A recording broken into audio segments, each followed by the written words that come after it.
I'm sure na-examine nyo na rin po siguro kung ano ang laman ng kahon, ng BIR box po na yan. Tapatin nyo nga po ako, meron po bang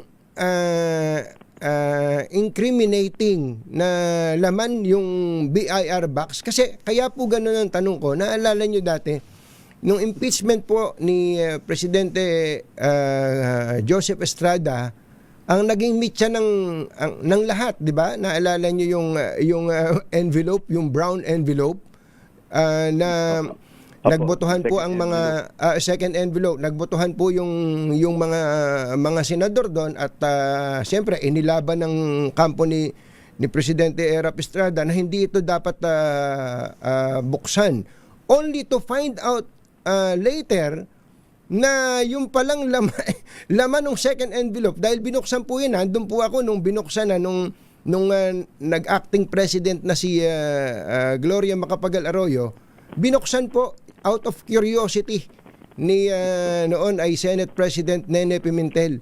Ebe, kamukat-mukat mo, yung palang laman ng kahon, nung second envelope, imbes na maging incriminating, makakatulong pa sana kay Presidente Estrada sa kanyang defense.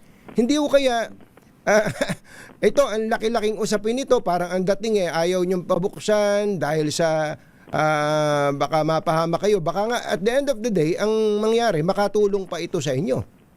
Opo. Kadanying, pagpasensyahan niyo na po siguro ako. Although, syempre po, napag-aralan na namin yung mga bagay na yan. Hindi ko po kasi maipahayag kung sa pananaw namin ay may incriminating o wala, dahil we will delve on the merits. Yes, baka po tayo ay ma-contempt. Dahil bawal po under Rule 18 ng Impeachment Court. But sa atin lang po, ang parati natin sinasabi, we are not here to suppress anything. Hindi naman po kami natatakot sa mga dokumento kung ano man yan. Kami po ay, kumbaga, confident po sa aming defense at sa aming theory of the case. Ang problema lang po dito, gusto lang namin mailahad ang aming posisyon na may mga batas na nagbabawal. At hindi lang po ito para sa respondent ngayon, which is the Vice President. Para rin po ito sa lahat ng impeachable officers.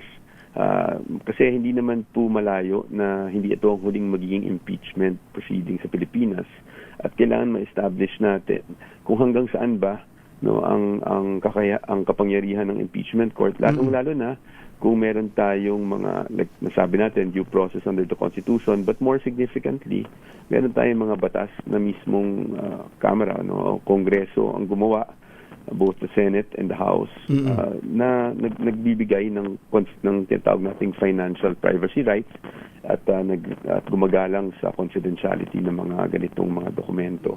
So yun lang naman po yung ating punto. But although yung yung on the merits mismo and yung ayaw kasing naintindihan po natin yan. Naintindihan po natin yan. At saka po sabi nga po ng mga sinundan ninyong defense lawyers nung araw, yung mga the likes of Estelito Mendoza, Serapin Cuevas, kapag ka naumpisahan wala lang tigil parang ganun kung pag naumpisahan kung saan na lang pupulutin ang mga ebidensya na hindi naman kasama sa unang napag-usapan, etc.